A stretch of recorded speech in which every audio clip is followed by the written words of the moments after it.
अगर कोई उनका काम हो तब तो कोई याद रखे बिहार के लोग। मैंने बयान सुना, जीतन राम मांझी जी लघु एवं मध्यम उद्योग के मंत्री हैं। बिहार में उद्योगों के विकास के लिए कोई एक काम अगर उन्होंने मांझी जी किए हों तो जरूर मैं उनसे पत्र लिख करके इस सूचना को मांगूंगा, नहीं तो आरटीआई के भी जरिए हम मांगेंगे। आप एक भी पूरे बिहार में बता दें, मंत्री हैं, कि बिहार में लघु एवं मध्य उद्योगों के लिए कोई उन्होंने मदद देने की बात की।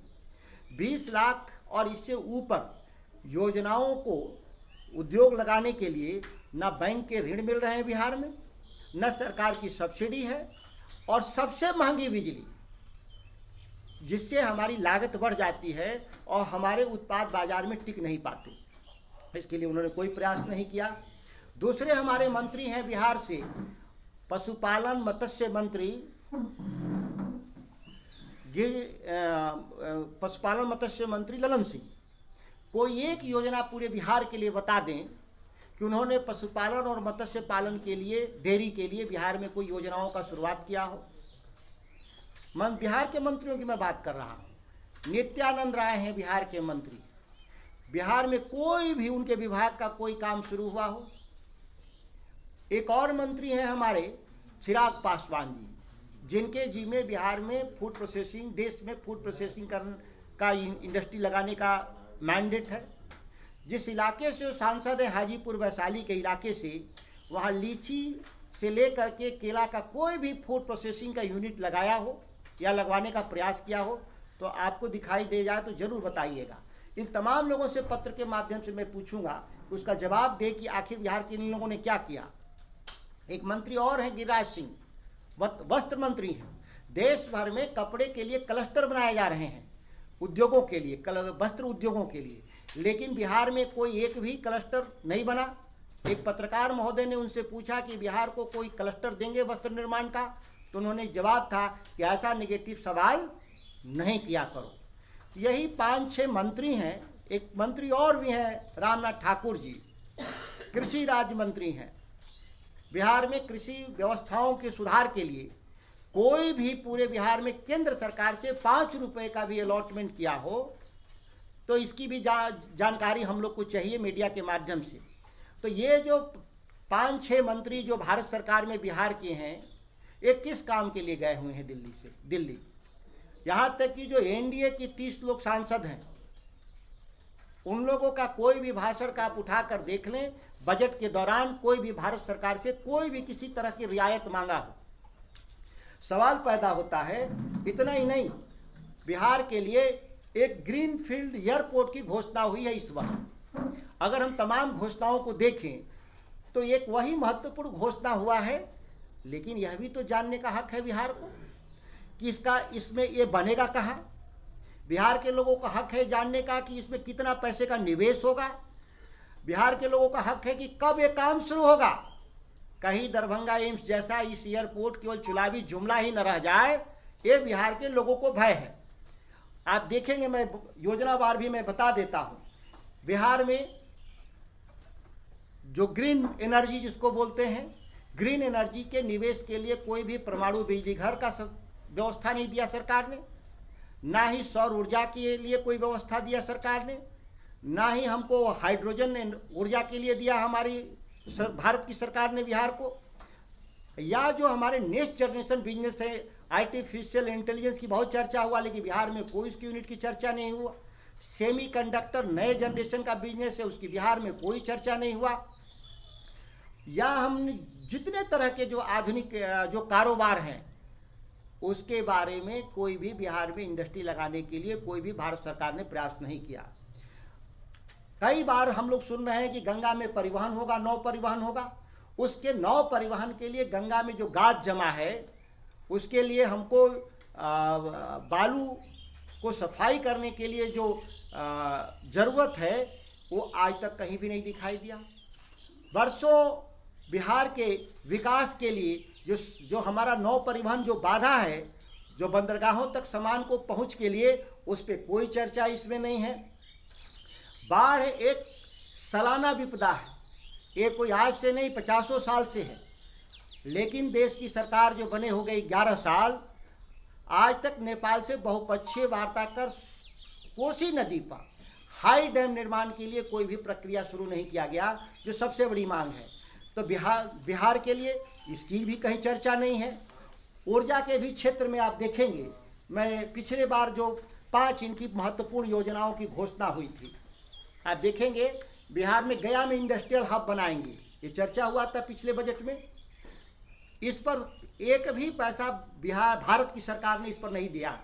1 साल बीत गया, बजट में इस पर शून्य इसका प्रावधान है। ये दस्तावेज आपको मैं दे रहा हूँ।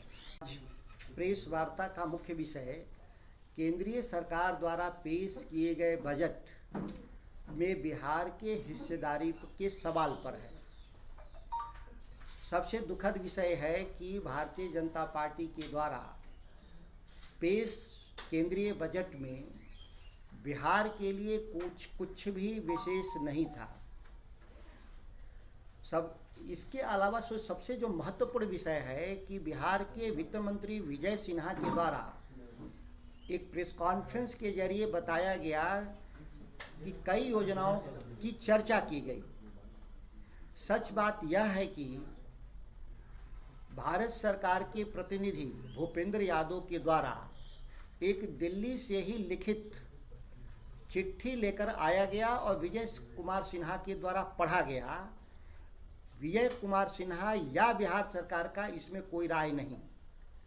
कहने के लिए डबल इंजन की सरकार है, लेकिन जो बिहार में जो सरकार चलाई जा रही है वो एक तरफा केंद्र सरकार के द्वारा चलाई जा रही है और सिवा वायदों का जमीनी वास्ता कहीं नहीं है। इसको 2025 का हम लोग चुनावी जुमला से ज़्यादा नहीं मानते। राष्ट्रीय जनता दल इसको इससे ज़्यादा नहीं मानता। हमारी लंबे समय से मांग रही कि बिहार को विशेष राज्य का दर्जा दिया जाए 2002 से राबड़ी जी के कार्यकाल से। इस पर भी बजट में कोई चर्चा नहीं हुआ। हमारी दूसरी बड़ी मांग थी कि राष्ट्रीय औसत के बराबर पहुंचने के लिए हमको विशेष पैकेज की व्यवस्था की जाए। उसकी भी व्यवस्था दूर दूर तक नहीं दिखाई देता है। आप याद करें कि 2019 लोकसभा चुनाव के पूर्व आरा में प्रधानमंत्री जी ने बिहार के लिए 1.25 लाख करोड़ रुपए की योजनाओं की घोषणा की गई थी। उसमें से कई ऐसी परियोजनाएं हैं जो आज तक उस पर काम भी नहीं लगा। पूरा होने की बात छोड़ दें तो काम ही नहीं लगा। और इधर पिछली बार 2024-25 में 58,000 करोड़ की योजनाओं की घोषणा की गई थी। आप देखेंगे और तब तक 58,000 करोड़ में कितना जमीन पर उतरा अभी इसकी कोई चर्चा नहीं हुआ। तब तक 2025 में फिर एक चुनावी जुमला के तौर पे बजट में बिहार का नाम 6 बार लेने का प्रयास किया गया। क्या बिहार का शिक्षा, स्वास्थ्य, कृषि, रोजगार, सड़कें, रेलवे केवल बिहार के नाम लेने से अगर ठीक हो जाता तो इसके लिए केंद्र सरकार में भाजपा की सरकार बनाने की क्या जरूरत है? कोई भी सरकार रहेगी नाम ले लेगी। आपको महत्वपूर्ण विषयों पे हम चर्चा करना चाहते हैं कि बिहार सबसे गरीब राज्य है। इसका एक ज्वलंत उदाहरण है कि देश में प्रति व्यक्ति आय 2,28,000 करोड़ रुपए है, वहीं बिहार में प्रति व्यक्ति आय 60,000 रुपए है। करीब करीब 4.5 गुना ज़्यादा राष्ट्रीय औसत हमारा है। बिहार में देश में सबसे कम शिक्षा के क्षेत्र में ग्रेजुएट हैं। किसी भी अर्थव्यवस्था को चलाने के लिए जो ग्रेजुएट होना जरूरी है, राष्ट्रीय औसत 15% है और बिहार में 6.7% है। यह सामाजिक आर्थिक जनगणना जो बिहार सरकार का दस्तावेज है उसी में साफ आपको दिखाई देगा। स्वास्थ्य के क्षेत्र में सबसे बुरा हाल है। जहां राष्ट्रीय स्तर पे 6602 रुपए प्रति व्यक्ति खर्च हो रहा है स्वास्थ्य में, बिहार में 800 रुपए के आसपास खर्च किया जा रहा है। बिहार के पास कहने के लिए एक एम्स है पटना में, लेकिन 6 लाख केवल अकेले दिल्ली एम्स में इलाज के लिए बिहार से लोग जाते हैं। सफदरजंग या राम मनोहर लोहिया या देश के अन्य हिस्सों में, बिहार से सटे सीमा पर देवघर है, बिहार से सटे सीमा पर गोरखपुर एम्स है, बिहार की सटे सीमा पर BHU है, उसमें जो हमारे जो जा रहे हैं रोगी वो अलग है संख्या। तो इतने भारी तादाद में बिहार से अपने इलाज के लिए बाहर जा रहे हैं।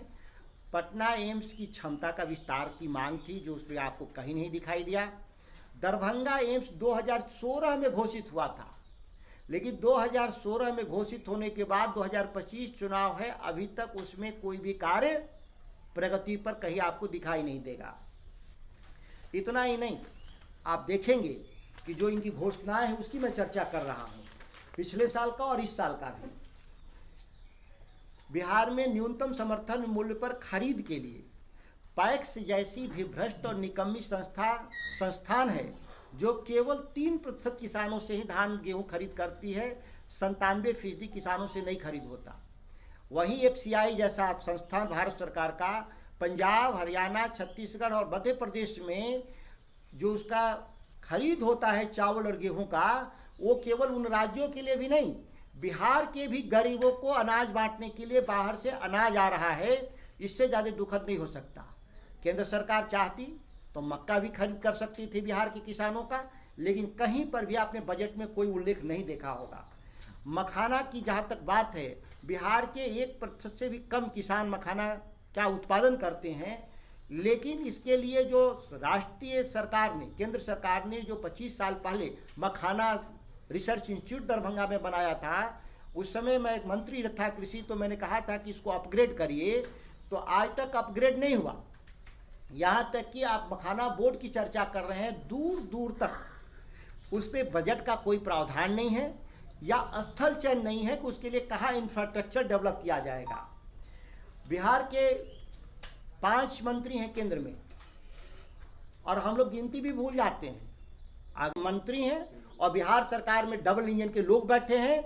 उन लोगों से हम लोग जवाब मांगते हैं कि क्या बिहार केवल एक चुनावी गणित का राज्य रहेगा, कि बिहार के लोगों के लिए, आम लोगों के लिए, 13 करोड़ लोगों के लिए हितों में निर्णय लेने वाली सरकार चाहिए। अगर कोई बात नहीं समझ में आती है तो सरकार विपक्ष से चर्चा करना चाहिए। मैं अभी भी कह रहा हूं कि विजय सिन्हा से कि केंद्र से आए हुए चिट्ठियों पे आप दस्तखत करने से केवल दस्तखत कर रहे हैं, माननीय मुख्यमंत्री जी, केवल आप बयान दे रहे हैं, इससे बिहार का भला नहीं होगा।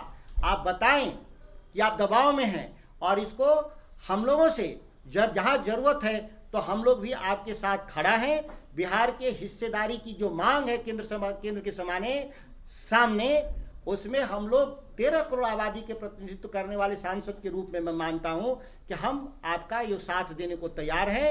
नहीं तो आप बिहार की सत्ता से आप बेदखल होइए और नए पीढ़ी को राजनीति में आने दीजिए। मैं इन्हीं विषयों को लेकर मैंने इस प्रेस कॉन्फ्रेंस को मैंने बुलाया था। अगर कोई सवाल है तो। केवल विजय सिन्हा का जो नाम ले रहे हैं था 2400 मेगावाट का पीरपैती में हम बिजली घर लगाएंगे, कोयला का। पिछली बार चर्चा किया था बजट में। आप देख लें, दूर दूर तक एक पैसा भी इसमें प्रावधान नहीं किया, जबकि योजना 2010 से शुरू है। केंद्र सरकार 2011 में ही घोषणा की थी कि पीरपैती में बिजली घर बनाएंगे। मोदी की सरकार आती है 2014 में, इस योजना को ड्रॉप कर देती है। फिर बिहार को पिछड़ा मानते हुए हाइड्रोजन एनर्जी की यूनिट न देकर, परमाणु बिजली की यूनिट न देकर, एक प्रदूषण फैलाने वाली 2400 मेगावाट बिजली घर देने का बात करती है सरकार, लेकिन इसमें एक भी पैसे का प्रावधान नहीं किया है। इनका ये बाढ़ सहायता के नाम पर पिछली बार घोषणा किए थे 11,500, एक भी पैसा इसमें, इस मद में एक भी पैसा का प्रोविजन भारत सरकार ने नहीं किया। आप देखेंगे कोसी मेची अंतर्राज्यीय सिंचाई परियोजना, इस योजना का भी जमीनी हकीकत से दूर दूर तक वास्ता नहीं। इसमें कोई भी भारत सरकार ने भी पैसा नहीं देने का काम किया। बक्सर भागलपुर एक्सप्रेसवे बनाने की बात हुई थी, आज तक इसका अलाइनमेंट फाइल नहीं है, कोई DPR नहीं, कोई बजट नहीं। और अभी भारत सरकार कह रही है कि हम मोकामा से मुंगेर तक मिसिंग लिंक बनाएंगे इसमें। तो जब यह मिसिंग लिंक का प्रोजेक्ट था तो भागलपुर बक्सर कहने की क्या जरूरत थी? आपने कहा था 360 किलोमीटर बनाएंगे, लेकिन आप कितना बना रहे हैं? पुराने हमारी जो 4 लेन बने हैं उसी को ये लोग कह रहे हैं कि भागलपुर और भागलपुर और बक्सर एक्सप्रेसवे हो गया और 60 किलोमीटर मिशन लिंक हम बनाएंगे। तो योजना जो 8,000 करोड़ था, यह योजना 1,200 करोड़ में तब्दील हो गया। इस तरह का एक और है, मंदिर कॉरिडोर बनाने की बात हुई थी, काशी के तर्ज पे, अयोध्या के तर्ज पे, राजगीर में और बोधगया में। आप पता कर लें, एक भी रुपया आज तक उस मद में नहीं मिला, कोई निर्माण की प्रक्रिया शुरू नहीं हुई। ये पिछले साल के इनके बजट हैं।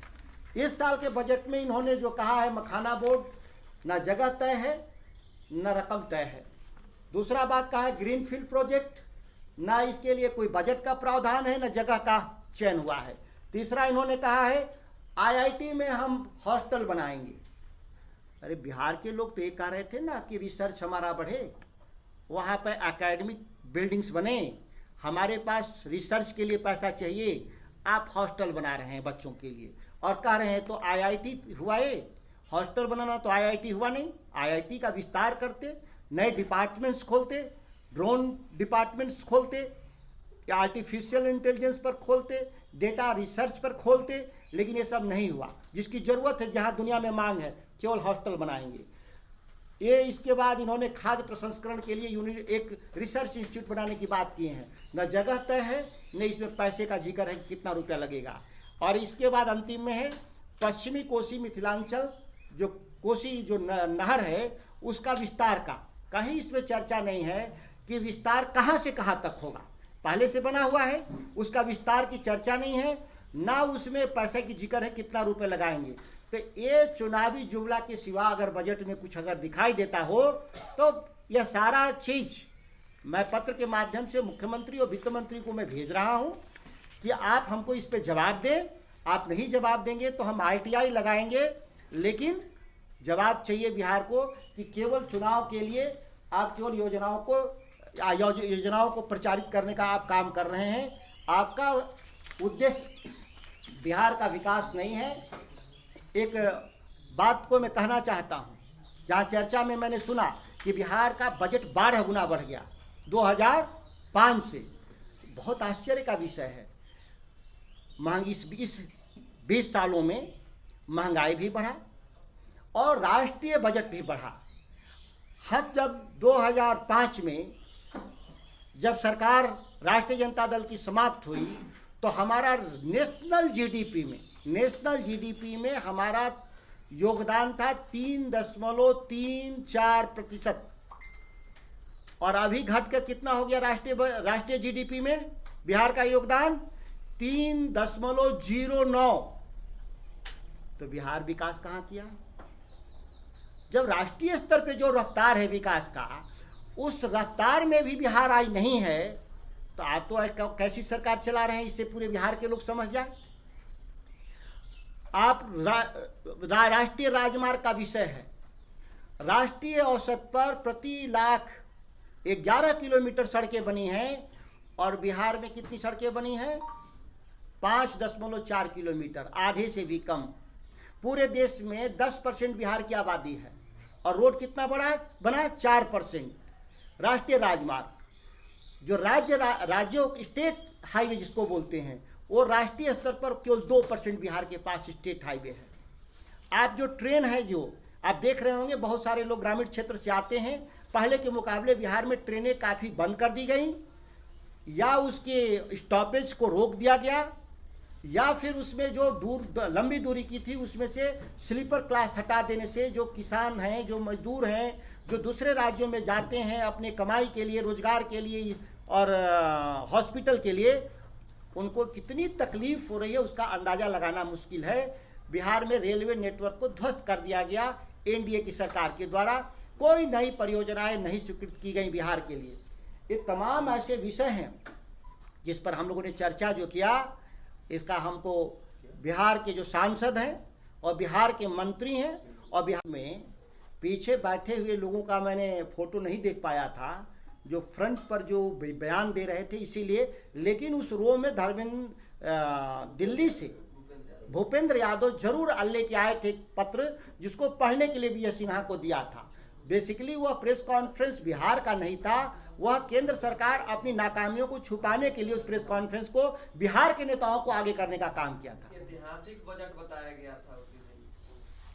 ऐतिहासिक बजट के बारे में मैंने आपके जो सवाल हैं, कहने का मतलब ये है कि केंद्र सरकार की बजट सिर्फ दिखावा और हकीकत कुछ नहीं। मैं तथ्यों के साथ कह रहा हूं, केवल आरोप लगाने के लिए नहीं। मैं मीडिया के भी बंधु लोगों के लिए मैं कह रहा हूं, मैं सरकार का बजट आपको दे देता हूं सॉफ्ट कॉपी, और जो पिछले साल जो बजट में घोषणा हुआ था उसका भी एक सॉफ्ट कॉपी दे देता हूं। आप दोनों स्वयं पढ़ करके बता दें कि बिहार के लिए इन्होंने क्या दिया। इसलिए क्योंकि जो हमारा देश की जो बजट है 50 लाख करोड़, तो उसमें हमारी 10% हिस्सेदारी बनती है। हमारा 5 लाख करोड़ का बजट बिहार का होना चाहिए, लेकिन 5 लाख करोड़ की जगह बिहार का बजट कितना है? 2.5 लाख, 3 लाख करोड़ रुपए। तो जाहिर है कि आप राष्ट्रीय औसत से आधा पर हैं, और ये पैसा कोई दूसरे राज्य में आप लगा रहे हैं। इसलिए मैं बता रहा हूं, आप इसमें मैं दे दूंगा एक कागज, इसमें नेक्चर आपको, कि इन्होंने विशाखापट्टनम आंध्र प्रदेश को हाइड्रोजन परियोजना के लिए 2 लाख करोड़ दिया। गुजरात में 80,000 करोड़ रुपया सेमीकंडक्टर के लिए दिया। महाराष्ट्र में पालघर में एक पोर्ट बनाने के लिए 76,000 करोड़ रुपया दिया। आपने मुंबई अहमदाबाद रेल कॉरिडोर बनाने के लिए 1,08,000 करोड़ रुपया दिया। आप मुंबई अहमदाबाद बुलेट ट्रेन के लिए आपने 1.5 लाख करोड़ रुपए दिया। ये तमाम योजनाएं आपने दिया उन राज्यों को, आंध्र प्रदेश, महाराष्ट्र और गुजरात को। उसके मुकाबले बिहार को आपने क्या दिया? मैं उसी बजट की बात कर रहा हूं जिस बजट में बिहार के लिए घोषणाएं हैं, और बिहार पर चर्चा हुआ, लेकिन उन राज्यों ने को जो आपने दिया पैसा, उसकी चर्चा आप कहीं पर भी नहीं किए। तो क्या बिहार के 40 सांसद और 13 करोड़ आबादी देश में केवल दूसरे की सहयोगी और मजदूर के रूप में पहचान रखना चाहती है, या फिर बिहार में बदलाव के लिए हमको एक साहस बड़ा निर्णय लेना पड़ेगा और एक खड़ा होना पड़ेगा केंद्र के सामने, संयुक्त रूप से सत्ता पक्ष और विपक्ष, बिहार की मैं बात कर रहा हूं, कि आप नहीं खड़ा होंगे तो आप देख रहे हैं जिस तरह से पलायन बढ़ रहा है। पढ़े लिखे लोग भी जा रहे हैं, जो कम पढ़े लिखे, आज ही आपने हिंदुस्तान अखबार में खबर है कि देश में जो रोजगार मांगने के लिए भारत सरकार जो पोर्टल चलाती है, उसमें 53% बिहार के लोग निराक्षर हैं। देश में 100 निराक्षरों में रोजगार मांगने वाले में अकेले 53% बिहार के लोग हैं, 47% में पूरा देश है। इससे जाहिर है कि हमारी शिक्षा व्यवस्था का क्या हाल है। हमारे पास स्किल्ड लोग नहीं हैं जो बाहर जाकर के अच्छी नौकरी पाएं। हमारे पास स्किल यूनिवर्सिटी की बात हुई थी, ये बजट में 2016 में घोषणा है। कहीं स्किल यूनिवर्सिटी की चर्चा आपने सुना? कहीं बिहार में दिखाई दिया कि कहीं स्किल यूनिवर्सिटी बनी हुई है? इस तरह के जो घोषणाएं हवाई हैं, उसके लिए आपको भी जानेंगे तो ये बिहार के हित में होगा। लेकिन वित्त मंत्री तो सम्राट चौधरी हैं यहाँ पे, तो उनके ऊपर डायरेक्ट टारगेट होना चाहिए, जो विजय सिन्हा आप कर रहे हैं। आप केंद्रीय मंत्रिमंडल और राज्य मंत्रिमंडल के द्वारा, तो मैं विजय सिन्हा के प्रति मेरी हमदर्दी है, मेरे उनकी प्रति ये मैं मानता हूं कि उनको नकाब के तौर पे इस्तेमाल भारत सरकार कर रही है। उनसे पढ़वाया गया। विजय सिन्हा को मना कर देना चाहिए था कि ये फर्जी है भूपेंद्र जी, इस कागज को हम नहीं पढ़ेंगे। लेकिन उन्होंने पूरी जिम्मेदारी को विजय सिन्हा ने ओन किया, इसीलिए मैं उनकी चर्चा कर रहा हूं। आपके पास कोई ब्लूप्रिंट है क्या कि कैसे डेवलपमेंट होगा बिहार का, और कहां से रिसोर्सेज आएंगे, कैसे आएंगे? निश्चित तौर पर हमारे पास एक बेहतर ब्लूप्रिंट की चर्चा जब आपने छेड़ा है यहाँ, तो आपको जानकारी में होगा कि इसी महीने की 16 तारीख को हम दिल्ली में बिहार केंद्रित एक विमर्श मैंने आयोजित किया था, जो देश के तमाम चुनिंदा जो अर्थशास्त्री, समाजशास्त्री, और वो सभी बिहार के लोग थे। उसमें से 1-2 लोग केवल बाहर के थे। मैंने राय ली, और वो जो राय उभर के आया है उसके लिए केंद्र सरकार में जो प्रोविजन है, हम उसी प्रोविजन के जरिए हम बिहार को विकास के लिए एक ब्लूप्रिंट हमने तैयार किया है, जो करीब करीब अभी 100 पेज के आसपास है, जिसको हम लोग सर्कुलेट कर रहे हैं। और मेरे फेसबुक लाइव पर जाएंगे तो उस दिन का 9 घंटे का सत्र ऑनलाइन है, जहाँ से आप वीडियो निकाल सकते हैं। विभिन्न लोगों के उसमें दृष्टिकोण हैं। बिहार के JNU, DU या AN सिन्हा इंस्टीट्यूट या BP मंडल यूनिवर्सिटी, तमाम यूनिवर्सिटियों के सारे हमारे जो विद्वजन हैं उसमें राय रखे हैं। एक ब्लूप्रिंट है, उसको हम भी अलग से सर्कुलेट कर देंगे।